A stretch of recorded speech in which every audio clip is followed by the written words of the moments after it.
Good morning, I'm Harley Schlanger from the LaRouche Organization with your daily video update for September 13th, 2023.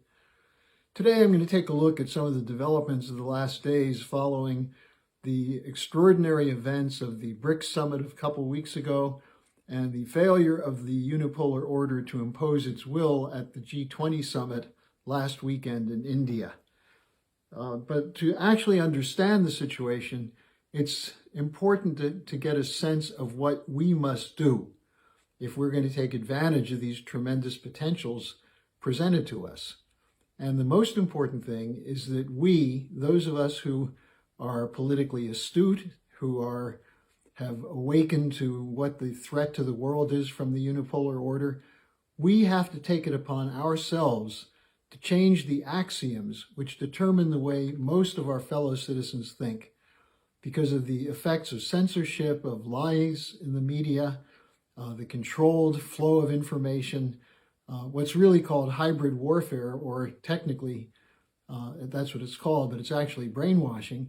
Most people have no idea of what's occurring.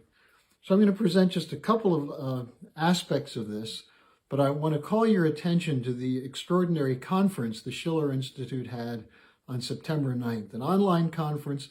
It's available at schillerinstitute.com in video format in an archive.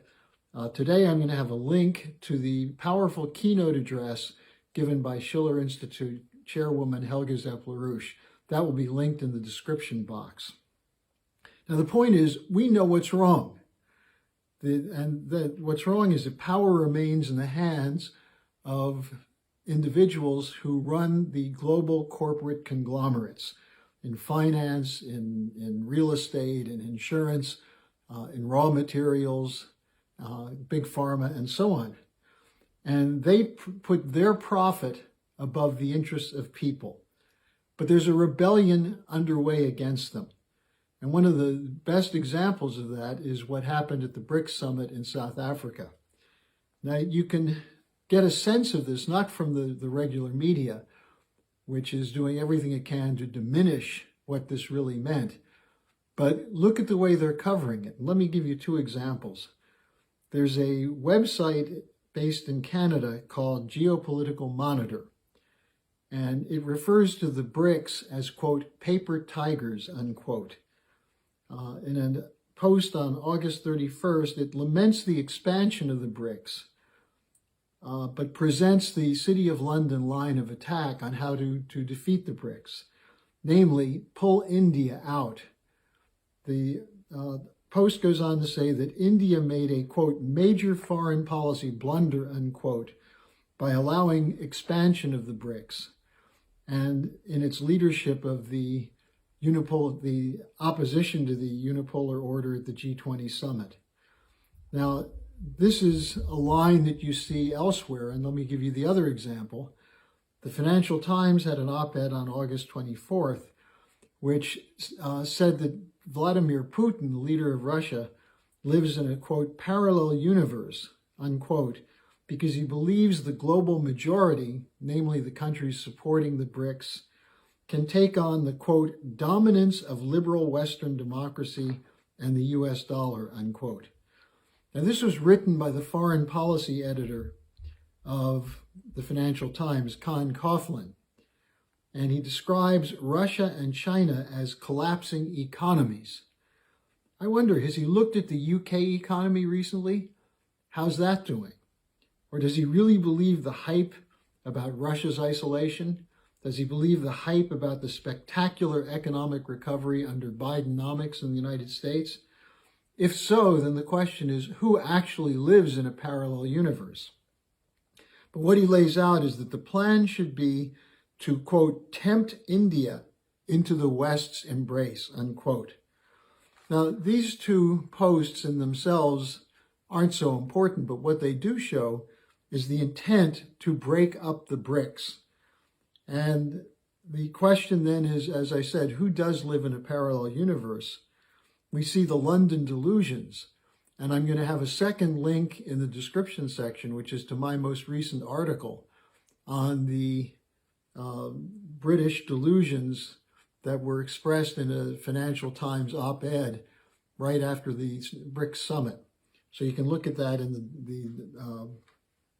the description section. Now, meanwhile, you have the supposedly deluded Putin delivering an address at the Eastern Economic Forum in Vladivostok. And I'll have more details on that tomorrow.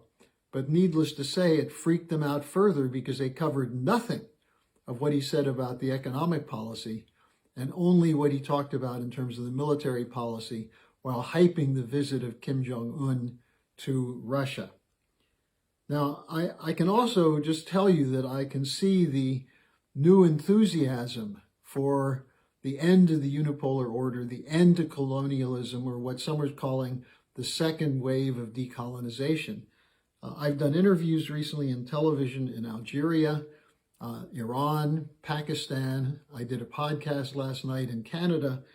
And in all of these, there's growing enthusiasm for the potential for Western countries to drop their opposition to these policies and recognize that we've been going in the wrong direction for 200 to 400 years, and instead should embrace the development of the global South as the best way to shake the West out of its policies of war and neoliberalism. Now, meanwhile, the German economy is continuing to tank. Let me give you the example of construction companies. The combination of German regulatory red tape, the rising costs of energy and raw materials, the lack of access to credit, the drop in disposable income, all of these things are leading to a collapse of construction, and firms are being forced to cancel projects. In July, 18.9% of German construction firms canceled projects. In August, this grew to 20.7% of firms. The Munich-based Ifo Institute for Economic Research had a report on this, and they described this collapse as, quote, unprecedented since the survey began in 1991. And they said that, quote, the uncertainty in the market is huge, unquote. Now, 1991 is when they started. This is the point at which Germany unified, and there was an enormous potential at that point.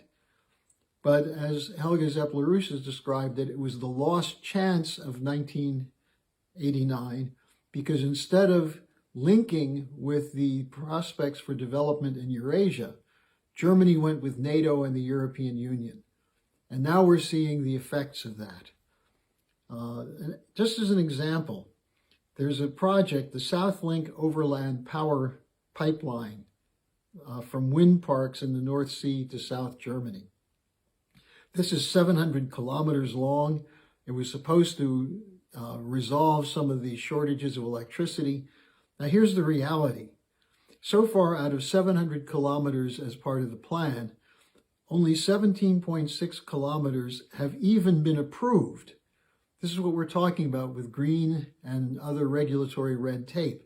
They can't get the project approved. The original plan called for completion in 2022. They haven't even approved much of it at all, and now they're projecting 2028 to 2030 as the completion date.